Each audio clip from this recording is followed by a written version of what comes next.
नमस्कार विद्यार्थी मित्रांनो, गुड आफ्टरनून सर्वांना.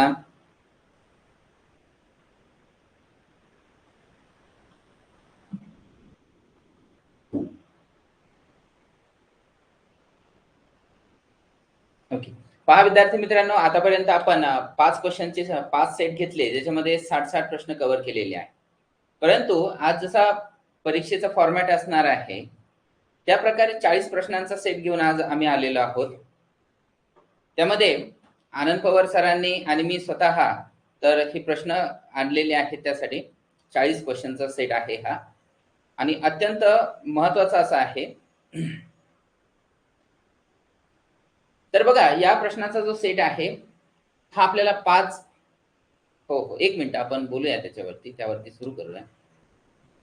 5 प्रश्नांची म्हणजे प्रत्येकी 40 प्रश्नांचा अशी 200 MCQ ऍडिशनल आपल्याकडे अजून ऍड होणार आहे याच्यातून. हो, आरोग्य सेवक पदासाठी असेच प्रकारचे प्रश्न विचारले जाणार आहे. गुड आफ्टरनून स्मिताताई. तर सेविका आणि यांनीही ही टेस्ट आपण दिली आहे, तर हरकत नाहीये, म्हणजे पाहायला हरकत नाहीये. तर या प्रकारचे टेस्ट सिरीज सुद्धा तुमच्यासाठी लॉन्च करण्यात येत आहे लवकरच. हो, तुम्हाला जी PDF भेटणार आहे ती लवकरच तयार होत आहे, आणि जशी जशी तयार झालेली आहे तेवढे तुमच्यापर्यंत आम्ही पोहोचवण्याचं काम केलेलंच आहे. बघा, हे असे आपल्याला 5 सेट भेटणार आहे.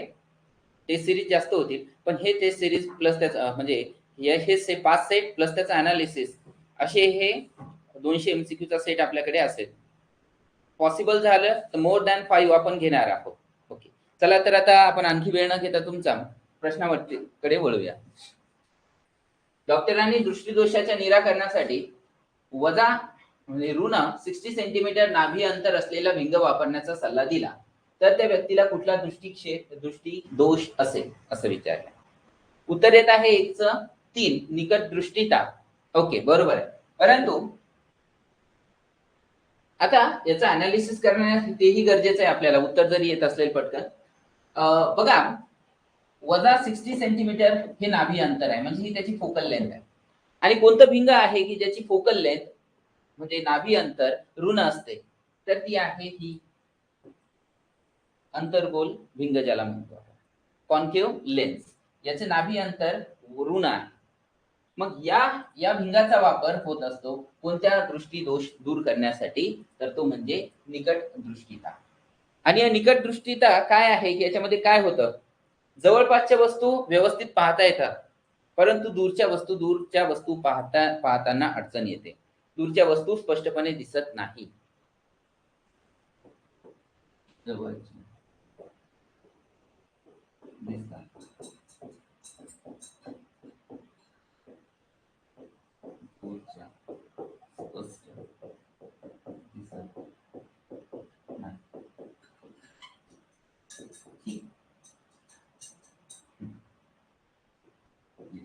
आता ज्यांना उत्तर पटकन मिळालं आहे, परंतु हे अनालिसिस सुद्धा होणार आहे त्याचं, त्या प्रश्नाचं, त्यामुळे पुढच्या प्रश्नाला थोडंसं आपल्याला वेट करावं लागेल, जरी तुम्हाला ठीक आहे. निकट दृष्टिता. Next one.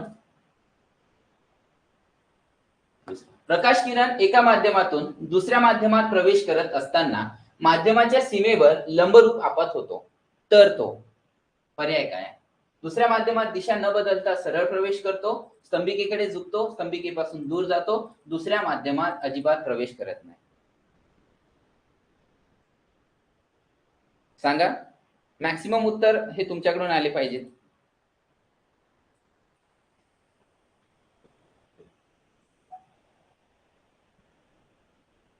Okay okay okay, ठीक आहे. यस, दिशा न बदलता प्रवेश करतो. जेव्हा हा एका माध्यमाच्या सीमेवरती लंबरूप पडतो, या प्रकारे म्हणजे 90 अंशाचा तो कोन करतो, त्यावेळेस तो दिशा न बदलता सरळ पुढे प्रवेश करत असतो.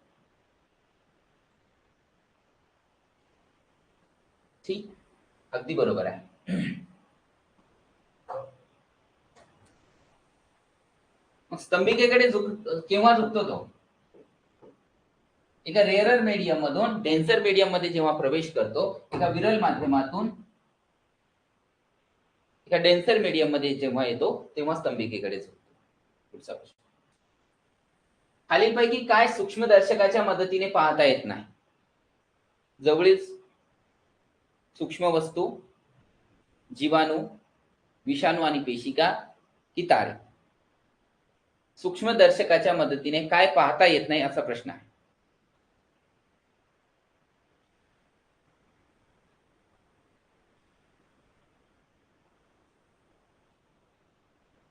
बघा त्याच्या नावातच आहे सूक्ष्मदर्शक, म्हणजे अर्थातच आकाराने लहान असणाऱ्या वस्तू या पाहण्यासाठी सूक्ष्मदर्शकाचा वापर होत असेल. येस, करेक्ट आहे. तारे, तारे पाहता नाही येणार.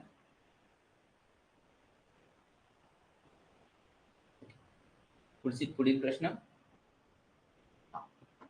जी अपॉन स्मॉल जी चे एकक काय आहे? पहा या प्रश्नाचं उत्तर करा. तारेसाठी दुर्बीण लागेल, टेलिस्कोप, त्यामुळे जी अपॉन जी. बघा एकदम उत्तम क्वालिटीचे, चांगल्या क्वालिटीचे प्रश्न आहे. प्रश्नांची रेंज आपण ऍव्हरेज आणि इझी, दोन्ही मॉडरेट, सर्व प्रकार इथे ठेवलेली आहे. खूप अवघडही नाही, डिफिकल्ट लेवल, आणि खूप इझी पण नाही, मॉडरेट.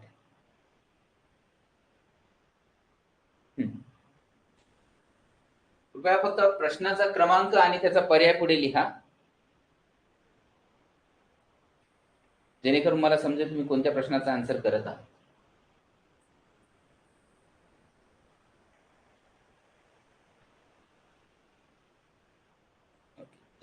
Good afternoon.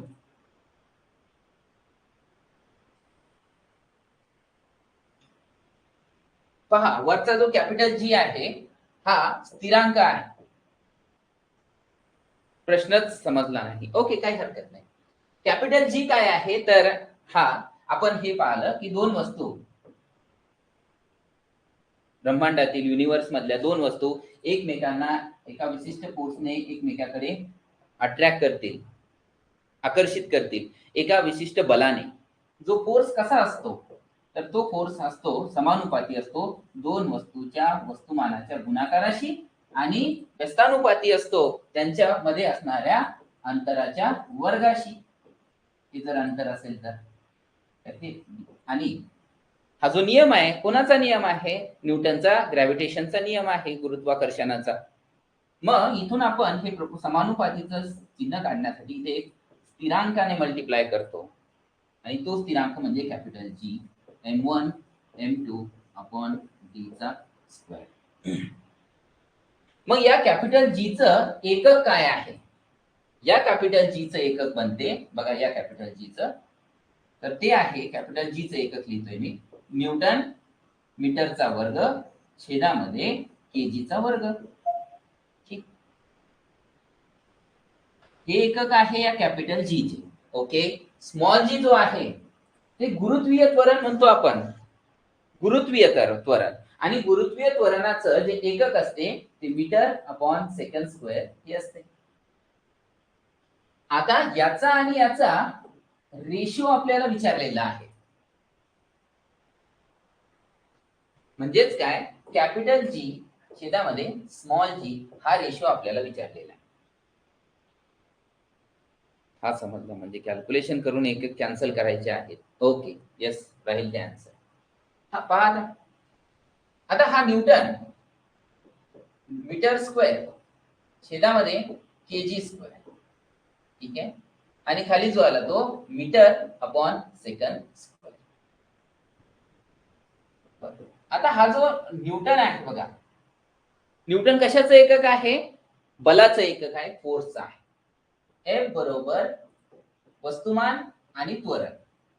तर याचं SI एकक जे आहे ते न्यूटन आहे, परंतु या सूत्रावरून पहा फोर्सचं केजी आणि याचं असणार त्वरणाचं असतं मीटर पर सेकंड स्क्वेअर. ओके, त्यापासून तर बनलेला आहे आपला न्यूटन. केजी मीटर आणि छेदामध्ये सेकंदचा वर्ग यापासून बनलाय न्यूटन. ओके, मग याच्याऐवजी आपण ही इथे व्हॅल्यू लिहितोय मी, मग काय होईल ती केजी मीटर सेकंदचा वर्ग. ओके, हा न्यूटनच्या प्लेस वरती टाकला आपण, आणखी राहिला हा मीटर स्क्वेअर आणि अजूनही इथे केजी स्क्वेअर आणि छेदामध्ये मीटर पर सेकंड स्क्वेअर. आता हा मीटर पर सेकंड स्क्वेअर कॅन्सल, यातला एक केजी कॅन्सल, राहिला काय मीटर स्क्वेअर आणि छेदामध्ये राहिला फक्त केजी आणि हे असणार आहे कॅपिटल जी छेदामध्ये स्मॉल जी चा एकक. खूप क्वालिटी क्वेश्चन आहे हा. येस सागर सर, अशाच प्रकारची क्वालिटी क्वेश्चन तुमच्यासाठी घेऊन येणार आहोत आपण. Metre square upon kg square, कुठे आहे असा metre square upon kg square नाही, फक्त केजी. आय होप तुम्हाला याच्यातून न्यूटनचा लॉ क्लिअर झाला असेल, दोघांची एकक क्लिअर झाली असेल. एकत्रित जरी नाही विचारला तरी फक्त कॅपिटल जी चं एकक विचारल्या जातं, फक्त कॅपिटल जी चं.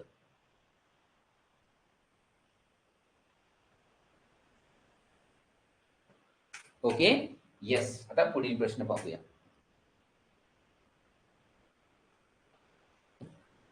एक एसी विद्युत जनित्र एका विद्युत उपकरणाशी जोडलेले आहे. 10 परिवलनामध्ये विद्युत उपकरणातील विद्युत धारेची दिशा किती वेळा बदलते असं विचार.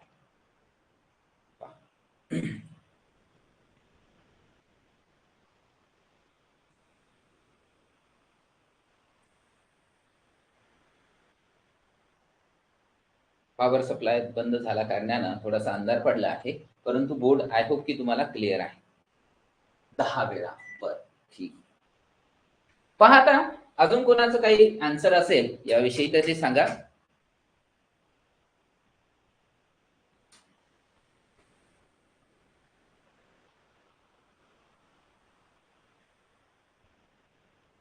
ओके चला तर मग आता मी इथे सांगतो.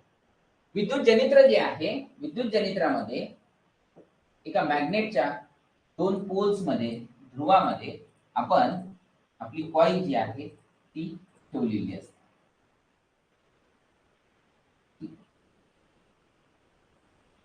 आता जेव्हा विद्युत जनित्राचं काम काय आहे, इलेक्ट्रिसिटी जनरेट करणे, विद्युत निर्मिती करणे. आता विद्युत निर्मिती होत असताना ही जी कॉईल आहे, सपोज या आयताकृती शेपची ही कॉईल जी आहे, तर हाफ रिव्हॉल्युशन मध्ये एकदा त्याच्यातला करंटची दिशा जी आहे ती बदलते. अर्ध परिवलन झालं की एकदा दिशा बदलते, पुन्हा अर्ध झालं की पुन्हा एक दिशा बदलते. म्हणजे पूर्ण एका परिवलनामध्ये करंटची जी दिशा आहे ती बदलत असते. कारण हा जनित्र कोणता आहे, एसी आहे, अल्टरनेटिंग करंट आहे. अल्टरनेटिंग म्हणजे बदलणारा करंट तो निर्माण करत असतो. एक दिष्टधारा आहे ज्याला आपण डीसी करंट म्हणतो आणि दुसरा आहे एसी करंट, ज्याच्यामध्ये करंटची दिशा जी आहे ती बदलत राहते.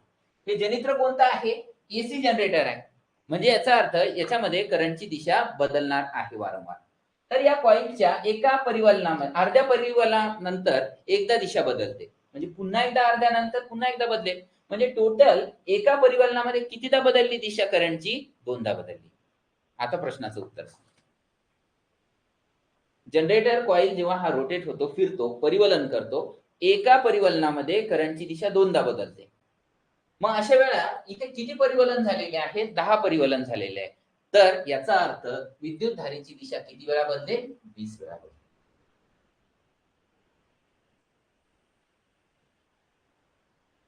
ओके लक्षात घ्या, करंटची दिशा एका परिवलनामध्ये 2दा बदलते. मग तुम्हाला किती परिवलन दिले, इथे 10 दिले, पुढे 15 देते. मग डीसी असेल तर ओके, डीसी मध्ये करंटची दिशाच बदलत नाही, तो दिष्टधारा आहे.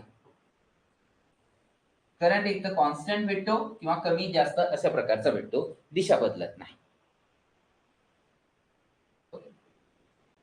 पुढील प्रश्न. 17व्या गणातील मूलद्रव्यांना हॅलोजन म्हणतात कारण. प्रश्न हा अनेक प्लॅटफॉर्म वरती तुम्ही पाहिला असेल की 17व्या गणातील मूलद्रव्यांना काय म्हटलं जातं. सरळ ऑप्शन दिला जातो, हॅलोजन म्हटलं जातं. ओके, परंतु आपण थोडासा आणखी पुढे जाऊन प्रश्न बनवला आहे की त्यांना हॅलोजन का म्हटलं जातं. त्यांची संयुजा एक आहे म्हणून, ठीक आहे, त्यांची संयुजा एक आहे यात काही डाऊट नाही, परंतु त्यांना हॅलोजन म्हणण्यामागचं कारण आता आपण शोधूया. संयुजा एक आहे त्याची, बरोबर आहे, परंतु हॅलोजन म्हणण्यामागचं कारण संयुजा एक आहे का की इतर काही दुसरं काही आहे ते जाणून घ्यायचं आहे.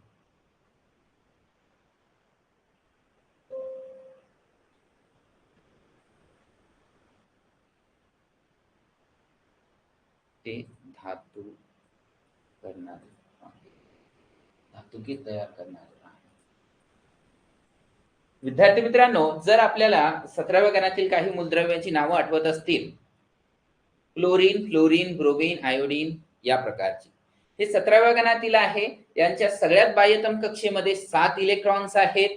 यांची संयुजा 1 आहे आणि हे अधातू आहे. हे आपल्याला त्याच्याविषयी माहिती मिळाली. ठीक. मग आता एखादा आपण 17व्या गणातील मूलद्रव्य घेऊया, जसा की क्लोरीन. ओके. आणि हा क्लोरीन जेव्हा एखाद्या धातू सोबत रिॲक्ट होतो, आणि एक्झाम्पल म्हणून धातू घेतला आपण सोडियम, मग हा एक धातू आहे. ओके.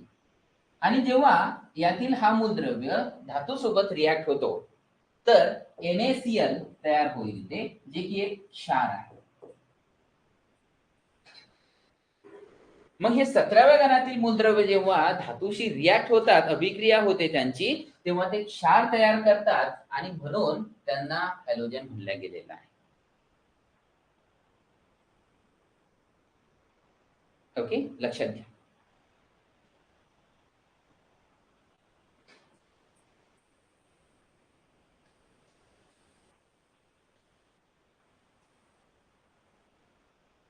ओके, पुढील प्रश्न.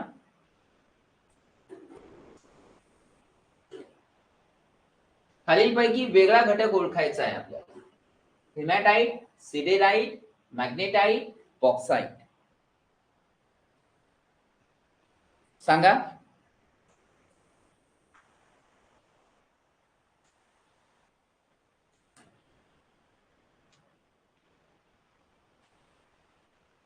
ओके, या प्रश्नाचं उत्तर करता येईल तुम्हाला.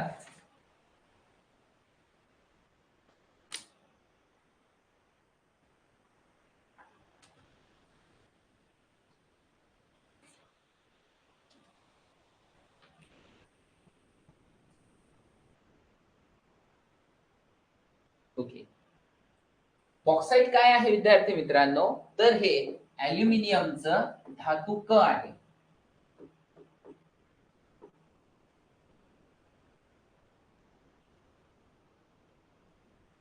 ओके. बाकीचे हिमॅटाइट, सिडेराइट आणि मॅग्नेटाइट कोणाचे धातू काय आहेत सांगता येईल का? हिमॅटाइट, सिडेराइट आणि मॅग्नेटाइट धातुके आहेत, पण कोणाचे आहेत?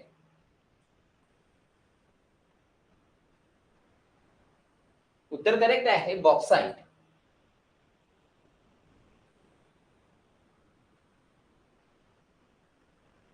नाही, आणखी हिमॅटाइट, सिडेराइट आणि मॅग्नेटाइट मध्ये काहीतरी साम्यता आहे. ती साम्यता काय ही ओळखून उत्तर करायचं आहे.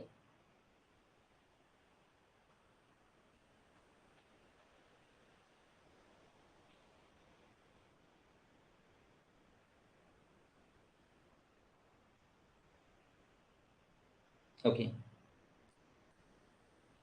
आयन लोखंडाचे धातुके आहेत, त्यामुळे हा वेगळा आहे. ओके, जो की ॲल्युमिनियमचा धातू आहे बॉक्साइट, म्हणून वेगळा. सुवर्ण पारद संमिश्राचा उपयोग रिकाम्या जागाच्या निष्कर्षणासाठी होतो.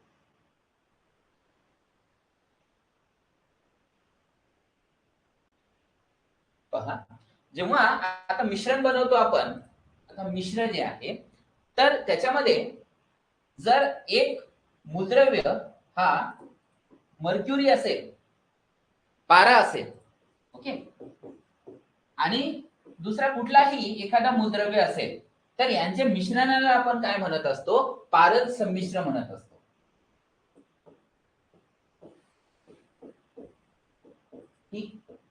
पारद संमिश्र. किंवा जर एक पारा आणि दुसरा जर असेल कुठलाही घटक, तर यांचं मिश्रण पारद संमिश्र असते.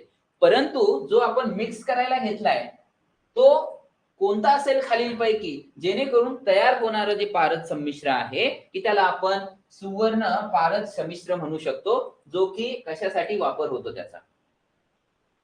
नावात आहे बघा त्याच्या, सुवर्ण.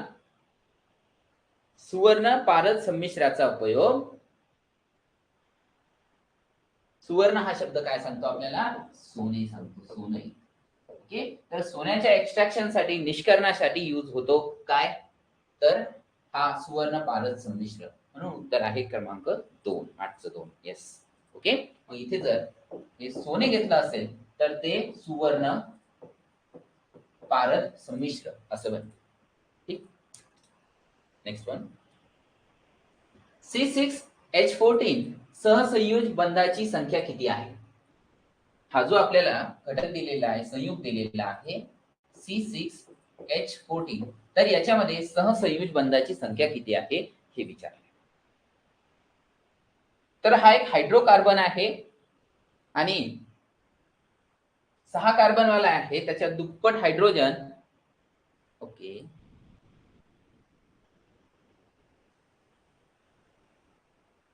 ओके, तुमचे उत्तर सांगा. कोण आहे हा? हा अल्केन फॅमिलीतला कोणता मेंबर आहे हे सांगा. अल्केन या गटाचा हा कोणता मेंबर आहे, त्याचं नाव सांगाल का तुम्ही? 6 कार्बनचा हा आहे हेक्झेन. हेक्झेन हा एक हायड्रोकार्बन आहे अल्केन फॅमिलीचा. याच्यामध्ये सहसंयोज बंधाची संख्या ओळखायची आपल्याला. आता याचं सूत्र जर आपण काढलं, रेणू सूत्र, तर 6 कार्बन याच्यामध्ये एकेरी बंध असतो. कार्बन कार्बन मध्ये एकेरी बंध असतो, कारण तो संपृक्त हायड्रोकार्बन आहे.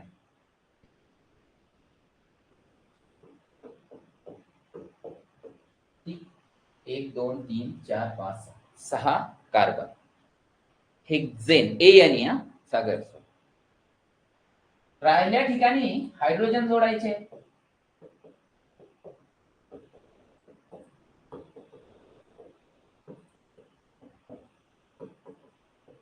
आणि आता मोजायचे सहसंयोज बंध, म्हणजे हे कोव्हॅलेंट बॉन्ड मोजायचे आहेत आपल्याला. पहा, 1 2 3 4 5 6 7 8 9 10 11 12 13 14 15 16 17 18 19. 19 आहे. 9च 1. बंध मोजायचे आपल्याला. पहा, हे कार्बन कार्बन मध्ये असणारे, कार्बन हायड्रोजन मध्ये असणारे सहसंयोज बंध विचारले आपल्याला. प्रश्न फक्त सहसंयोज बंध असंच विचारलं, त्यामुळे सगळे मोजायचे आहेत आपल्याला. या लाईन्स म्हणजे सहसंयोज बंध आहेत हे, कोव्हॅलेंट बॉन्ड. यांची संख्या मोजायची आहे आणि ती भरत आहे 19, म्हणून 3 करेक्ट आहे. ओके, आपल्याला याच्यात कष्ट फक्त एवढं घ्यायचं की त्याचं जर नाव माहित असेल, सूत्र माहित असेल, त्याची रचना आपण करणार रेणू सूत्राची आणि फक्त कोव्हॅलेंट बॉन्डची संख्या मोजणार आहे. इझी आहे. विटॅमिन ए चे रासायनिक नाव.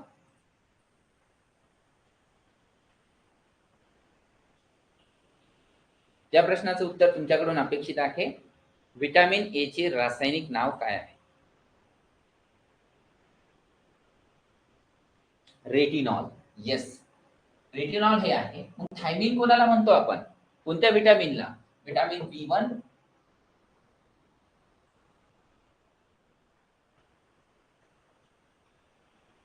कॅल्सिफेरॉल कोणत्या विटॅमिनला म्हणतो सांगाल? कॅल्सिफेरॉल कोणत्या विटॅमिनला, जीवनसत्वाला म्हणतो आपण?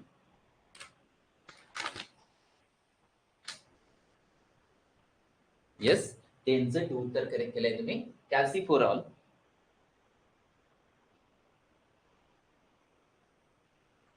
D, D, vitamin D, calciferol. पुढील क्वेश्चन. जेव्हा एका जनक पेशीचे विभाजन होऊन 2 जन्य पेशी तयार होतात, त्याला पेशीचे रिकामी जागा विभाजन म्हणतात. Question number 11.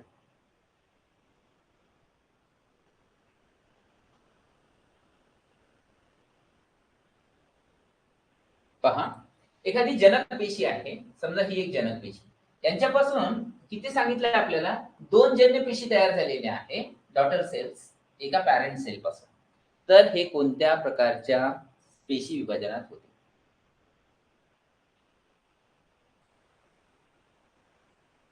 11चं 2.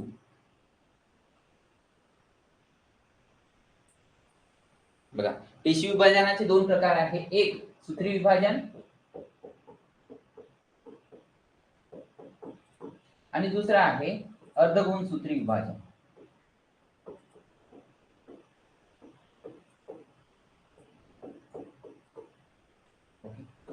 त्याला आपण मायटोसिस, त्याला मियोसिस म्हणतो. ज्याच्यामध्ये एकापासून 2 पेशी तयार होतात तर त्या म्हणजे मायटोसिस, त्याला सूत्री विभाजन म्हणतो. आणि ज्यामध्ये एका पेशीपासून आधी दोन जन्य पेशी आणि मग त्या प्रत्येकीपासून अजून 2 अशा एकूण 4 पेशी जन्य पेशी तयार होत असतील तर तो म्हणजे हा प्रकार आहे अर्धगुणसूत्री पद्धतीचा, मियोसिस. मग इथे एका पेशीपासून 4 पेशी तयार झालेल्या आहे, ती अर्धगुणसूत्री पद्धत. आणि जिथे एकापासून 2 तयार होतात ती कोणती मग? 11चं 1 सूत्री पद्धत. ओके. हा, एटीपीच्या एका मोल मधून किती ऊर्जा मिळते? शरीरामध्ये जी ऊर्जा निर्मिती होत असते सजीवांच्या, ती एटीपीच्या स्वरूपात होत असते. त्याला आपण अडिनोसाइन ट्रायफॉस्फेट म्हणतो. ओके. आपण हे प्रश्न खूप वारंवार रिपीट केले असतील की प्रोटीनच्या 1 ग्रॅम पासून किती ऊर्जा मिळते, मेदाच्या फॅटच्या 1 ग्रॅम पासून किती भेटते, किंवा कार्बोहायड्रेटच्या किती भेटते, हे आपण पाहिलं असेल. पण इथे एटीपी, जी आपल्याला एटीपी मिळत आहे, त्या एका एटीपी पासून किती मोल ऊर्जा भेटते, हा प्रश्न आहे पहा. आणि प्रश्न नवीन आहे.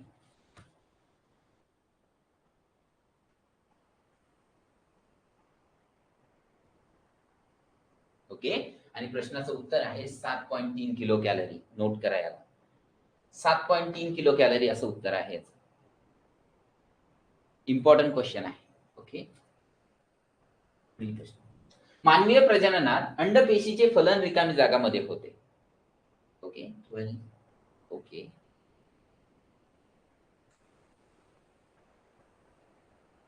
विद्यार्थी मित्रांनो, पहिल्या प्रश्नाचं उत्तर 7.3 आहे, हे करेक्ट करून घ्या. आता 13 वरती येऊ. मानवीय प्रजननात अंडपेशीचे फलन रिकामी जागामध्ये होते.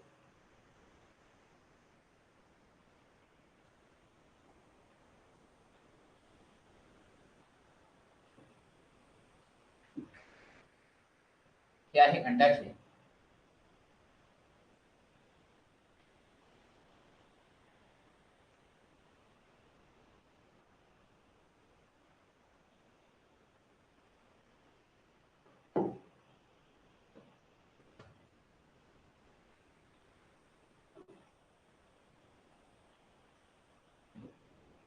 ओके, ठीक आहे. हा थोडासा भाग काढताना माझा चुकला, त्याला इरेज काही करत नाही, परंतु इकडच्या भागाचा वापर करूया आपण. 13चं 4 अंडपेशीचे फलन कुठे होते पहा. बघा, या अंडाशयातून ही जी अंडपेशी आहे ही रिलीज झाली, बाहेर पडली आणि या ट्यूब मध्ये आहे. तर या नलिकेला आपण काय म्हणत असतो? ही आहे अंडनलिका. ठीक आहे.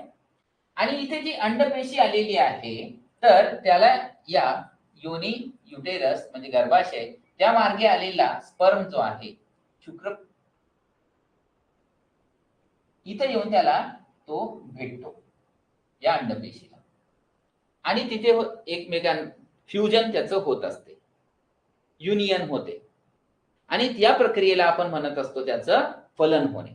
जिथे अंडपेशी आणि जो स्पर्म आहे, शुक्रपेशी भेटते, त्याला आपण फलन म्हणतो, जिथे युग्मनस तयार होतो. आणि कुठं होत आहे विद्यार्थी मित्रांनो? हे अंडनलिकेत होत आहे. त्यामुळे हा प्रश्न फॅलोपियन ट्यूब त्याला इंग्लिश मध्ये म्हणतो, किंवा ओव्हिडक्ट सुद्धा म्हणतात, दुसरं नाव, आणि आपलं मराठीतलं अंडनलिका हे नाव आहे. प्रश्न खूप इम्पॉर्टंट आहे हा. तर हे फलन कुठं होते? तर अंडनलिकेमध्ये होते, म्हणजे तिथे अंडपेशी आणि शुक्रपेशी येऊन भेटते अंडनलिकेत. ओके, सो उत्तर अंडनलिका आहे, लक्षात ठेवा. भ्रूणाचं रोपण गर्भाशयात होते. खालीलपैकी कोणती जीवनसत्वे जलविद्राव्य आहेत? वॉटर सोल्युबल विटामिन्स कोणकोणती आहेत?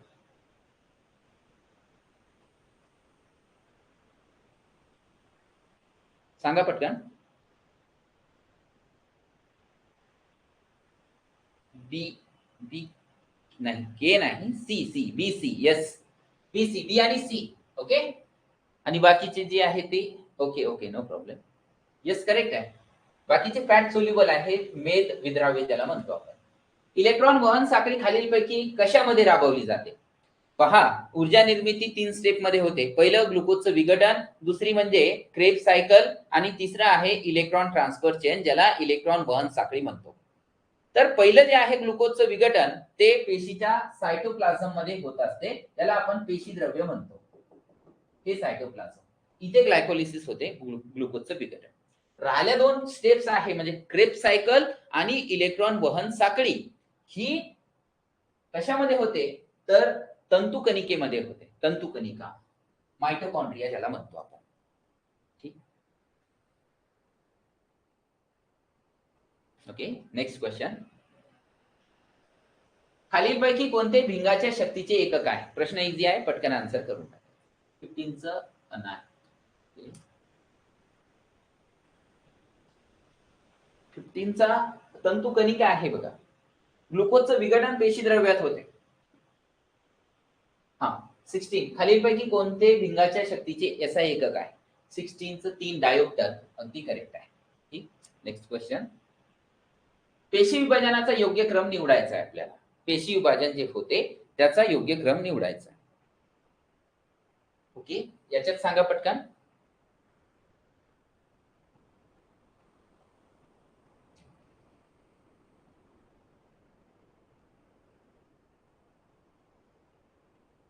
बघा, अंत्यावस्था म्हणजे काहीतरी एंडिंग होणारी ही प्रोसेस असणार. अंत्यावस्था इथे आहे, इथे आहे.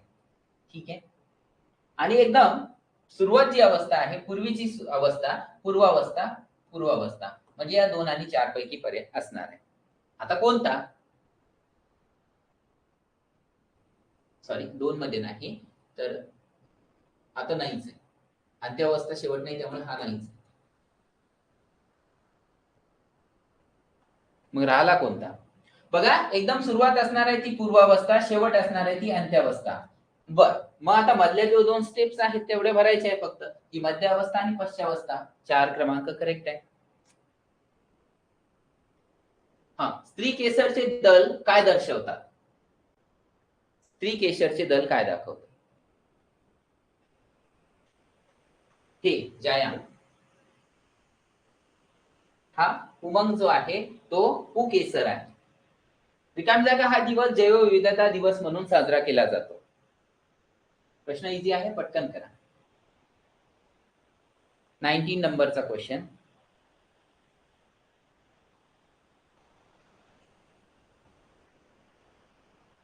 यस, 22 मे, 22 मे म्हणून 22 मे. खालीलपैकी कोणाचा समावेश दुर्मिळ प्रजाती रेअर स्पेसिस मध्ये होतो?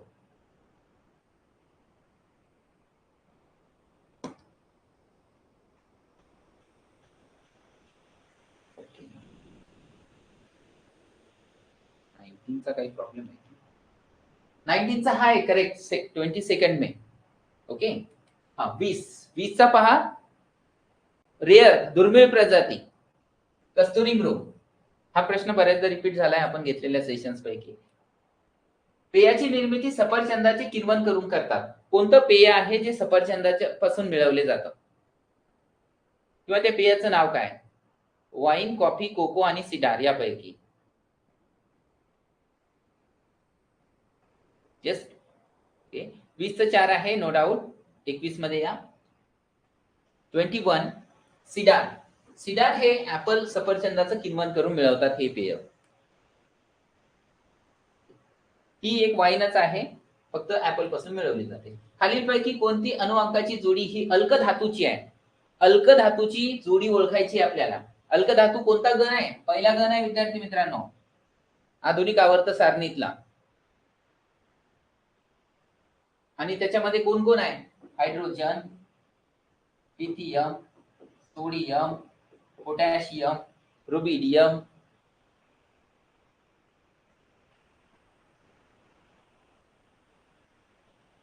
आता ओळखा 3 आणि 4 वाले अणुअंक पहिल्या गणात येईल का? हा 3 वाला आहे यात शंका नाही, पण 4 वाला इथे असणार आहे. 4 वाला इथे असेल, त्यामुळे हा नाही. आणि दुसरा पहा आता, हा सोडियम जो आहे तो 11 अणुअंक आहे त्याचा. 21 2 म्हणत आहात, कोणी 1 म्हणत आहे. ठीक आहे, पाहूया. सोडियम जो आहे त्याचा 11 अणुअंक आहे आणि त्याच्या सोबत कोण आहे? हा 19 वाला. तर 19 वाला हा पोटॅशियम. 11 आणि 9 पहिल्या गणात येतो, ज्यालाच आपण अल्क धातूचा गण म्हणतो.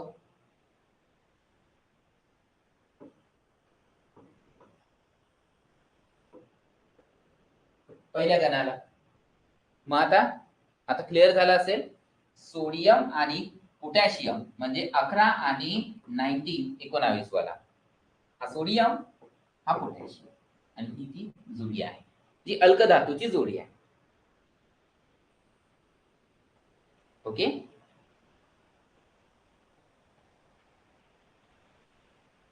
वळायचं पुढच्या प्रश्नाकडे. इका सिलिकॉन म्हणजेच काय? इका सिलिकॉन म्हणजे काय?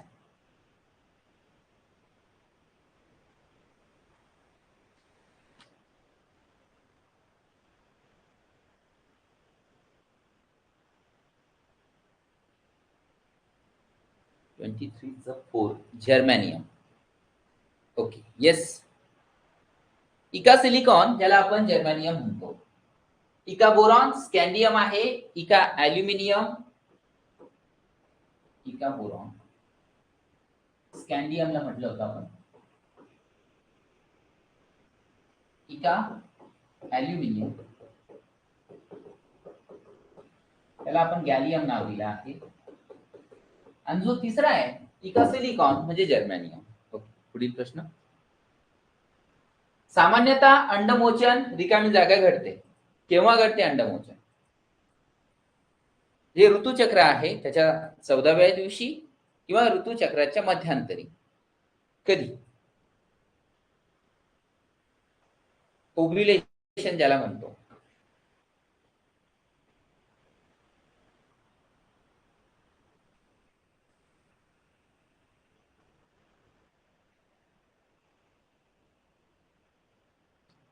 अ आणि ब बघा 14व्या दिवशी आहे यात शंका नाही, परंतु ब पर्याय सुद्धा पहा. तिथे 1 आणि 2, 1 आणि 4 म्हणायचं होतं. 1 आणि 2.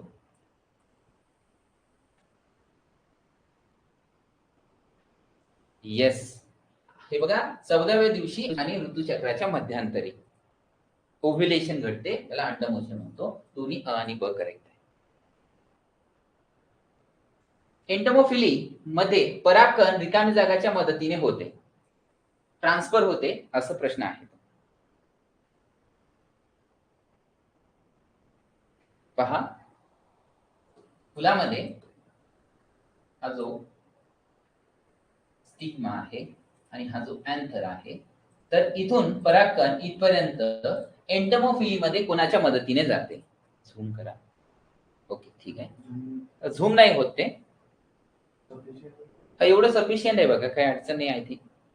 एंटमोफिली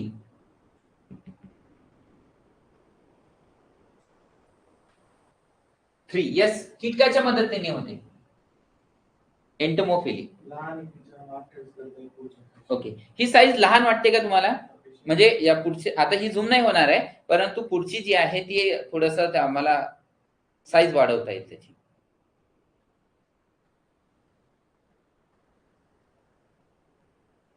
ओके, लहान आहे का? ओके, ठीक ठीक. पुढच्या वेळेस वाढून टाकूया, आता एवढी ऍडजस्ट करायची आहे तुम्हाला. गर्भाशयात भ्रूणाचे रोपण होण्यासाठी गर्भाशयाच्या अंतःस्तराची जाडी कमी होते, थोडी मोठी करा. ओके. कमी होते, तीच राहते, वाढते, आधी वाढते मग तेवढीच राहते.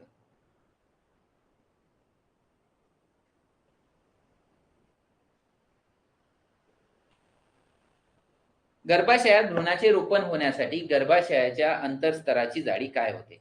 म्हणजे जे गर्भाशयातलं एंडोमेट्रियम आहे तर त्याची जाडी वाढते, कमी होते की काय होते ते सांगायचं. वाढते. येस, बरोबर आहे. कारण तिथे भ्रूणाचं रोपण होणार असते आणि या भ्रूणाला तिथे रोपण होण्यासाठी अधिक पोषण असणाऱ्या पेशींची निर्मिती होणं गरजेची असते आणि ही पेशीची निर्मिती जेव्हा होते कोणत्या संप्रेरकाच्या प्रभावाखाली? इस्ट्रोजेन आणि प्रोजेस्टिरॉनच्या प्रभावाखाली इथे याची जी जाडी आहे ती वाढते. त्यामुळं वाढते हे करेक्ट आन्सर आहे. तेवढी राहत नाही ती, त्यानंतर वाढते हे आन्सर करेक्ट आहे. पेनिसिलिन हे प्रतिजैविक कोणी शोधले? 26 नंबरचा क्वेश्चन. पेनिसिलिन हे प्रतिजैविक कोणी शोधले? उत्तर सोपं आहे, पटकन होईल. पहिलं प्रतिजैविक शोधून काढलं ते अलेक्झांडर फ्लेमिंग यांनी, डॉक्टर अलेक्झांडर फ्लेमिंग. ओके, वळूया पुढच्या प्रश्नाकडे. मानव, वटवाघूळ, डॉल्फिन, शार्क यातला वेगळा घटक ओळखायचा आहे आपल्याला. वेगळा घटक 28 नंबर क्वेश्चन आहे. मानव, वटवाघूळ, डॉल्फिन आणि शार्क.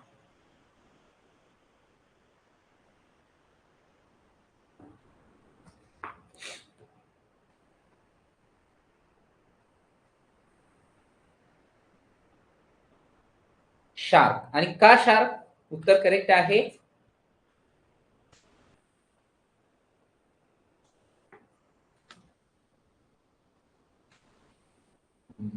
कुणी दोन करत आहे वटवाघूळ. शार्क सस्तन प्राणी नाही आहे, बाकी सस्तन प्राणी आहे. मानव, डॉल्फिन, वटवाघूळ हे सस्तन प्राणी आहे, मॅमल्स गटातील, प्राणी वर्गातील. शार्क मात्र जो आहे तो मत्स्य प्राणी वर्गातला आहे, मत्स्य प्राणी वर्गातला. ठीक, त्यामुळे हा वेगळा घटक आहे. आय होप क्लिअर असेल. Next question. 4 डिग्री सेल्सिअस ला पाण्याचे आकारमान सर्वात रिकामी जागा व घनता सर्वात रिकामी जागा असते.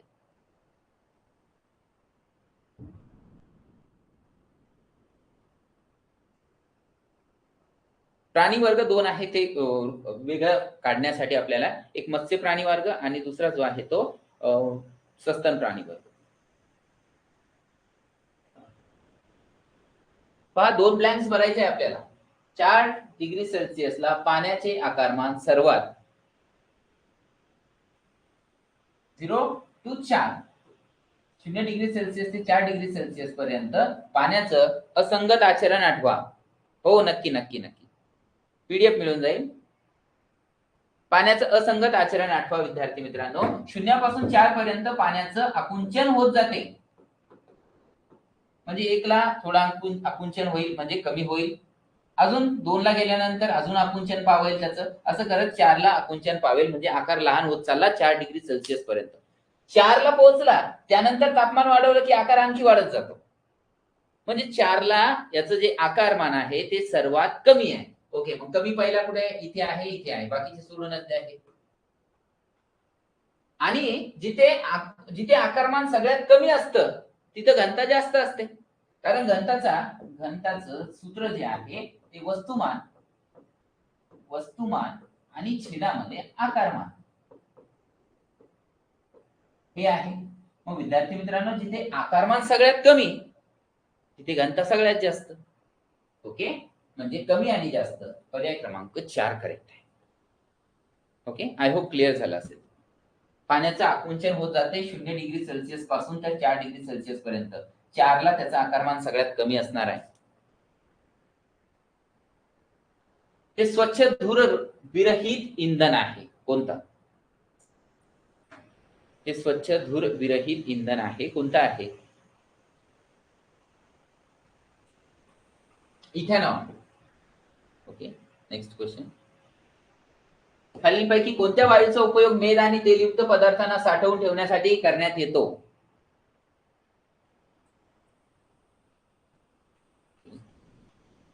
मागचा आन्सर करत आहात तुम्ही. गेस करेक्ट आहे तो.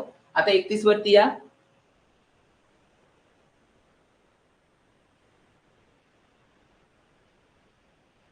याचं उत्तर 31 नंबरच्या प्रश्नाचं उत्तर करायचं आपल्याला.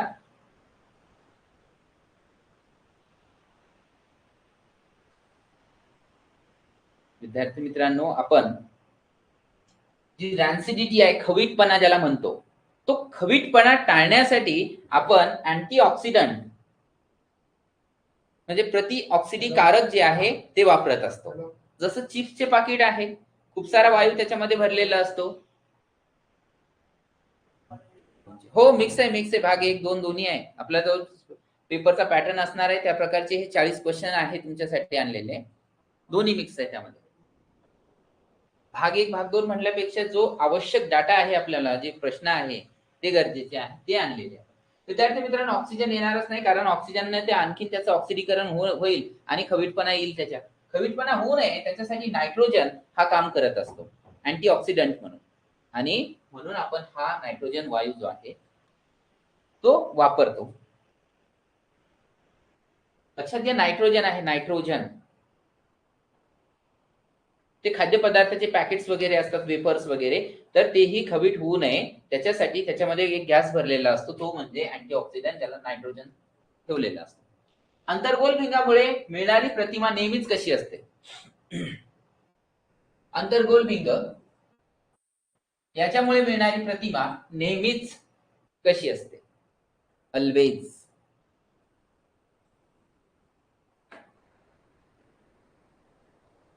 याच्यामध्ये मिळणारी प्रतिमा विद्यार्थी मित्रांनो आकाराने लहान असते. दुसरी गोष्ट, ती आभासी असते.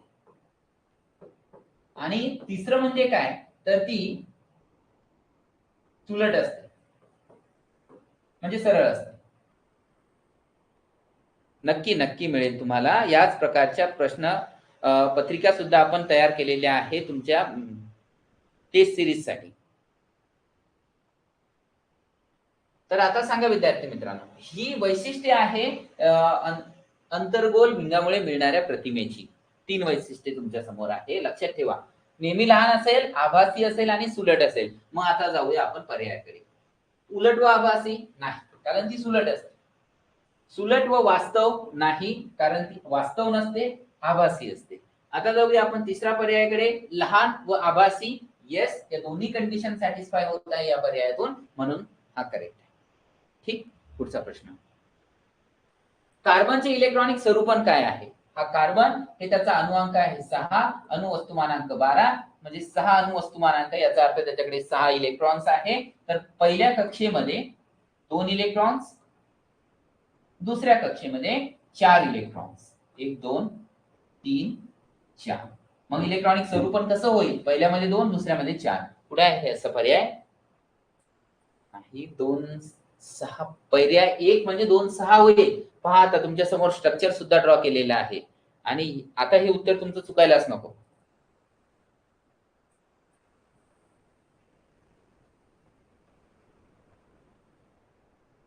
दोन 4, टोटल 6 इलेक्ट्रॉन आहे. पहिल्या कक्षेत 2, दुसऱ्या कक्षेत 4. येस. पुढचा प्रश्न, हा, टिंचर आयोडीन हे आयोडीनचे रिकामी जागा मधील द्रावण आहे. आयोडीन आणि आणखी काय घेतलं जातं की ज्याच्यातून आपण टिंचर आयोडीन बनवतो?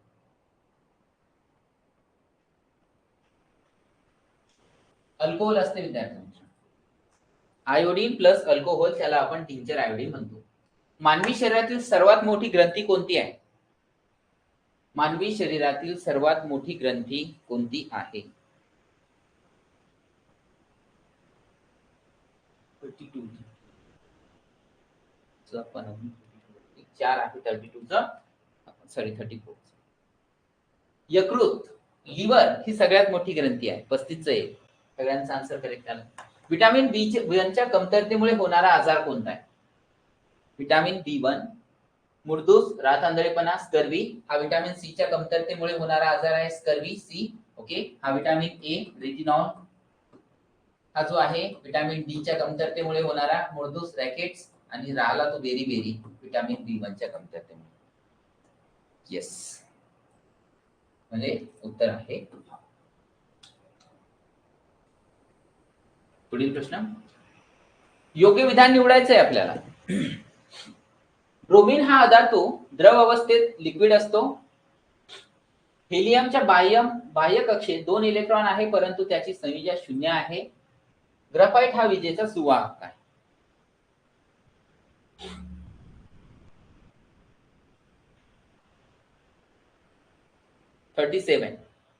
ब्रोमीन हा एकमेव अधातू आहे. नक्की पीडीएफ भेटणार आहे. आन्सर बरोबर. ओके, ही ग्रुपवरती इव्हन अपलोड करण्यात आलेली आहे, त्याबद्दल डोंट वरी, काळजी करू नका. ब्रोमीन हा एकमेव अधातू आहे विद्यार्थी मित्रांनो, जो लिक्विड अवस्थेत आढळतो. नेक्स्ट, हेलियमच्या बाह्यतम कक्षेत 2 इलेक्ट्रॉन आहे, कारण त्याच्याकडे 2च इलेक्ट्रॉन आहे, आणि बाह्यतम कक्षा आणि पहिली कक्षा त्याची एकच आहे, आणि त्याची व्हॅलेन्सी संयुजा जी आहे ती 0 आहे, ते पण करेक्ट आहे. आणि ग्राफाइट जो आहे तो विजेचा सुवाहक आहे. पेन्सिल मध्ये असणारी जी लीड आहे काळी, ती ग्राफाइटची आहे, जो की एक सुवाहक आहे, म्हणजे त्याच्यातून करंट फ्लो होतो. तीनही कंडिशन बरोबर आहे, वरीलपैकी सर्व करेक्ट आहे. 38. या पेशी शरीरातील इतर 220 प्रकारच्या पेशींना जन्म देतात. कोणत्या पेशी आहेत?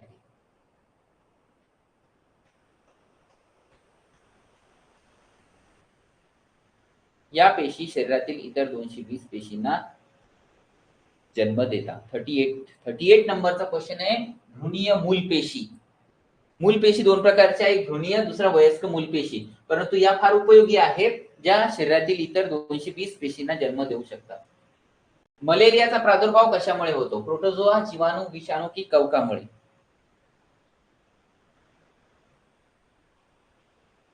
आवाज नाही. मलेरियाचा प्रादुर्भाव कशामुळे होतो?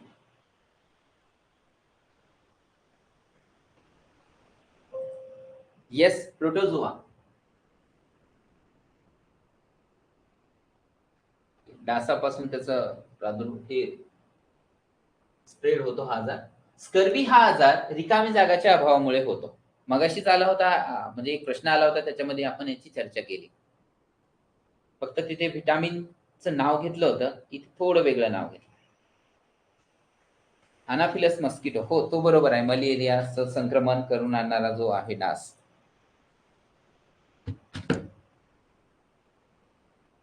येस, अगदी बरोबर आहे.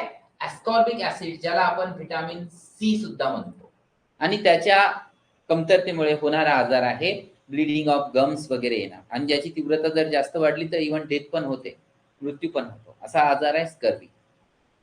सायट्रस फ्रूट जे आहे, मोसंबी, संत्री, लेमन, याच्यापासून आपल्याला व्हिटॅमिन सी मिळत असते.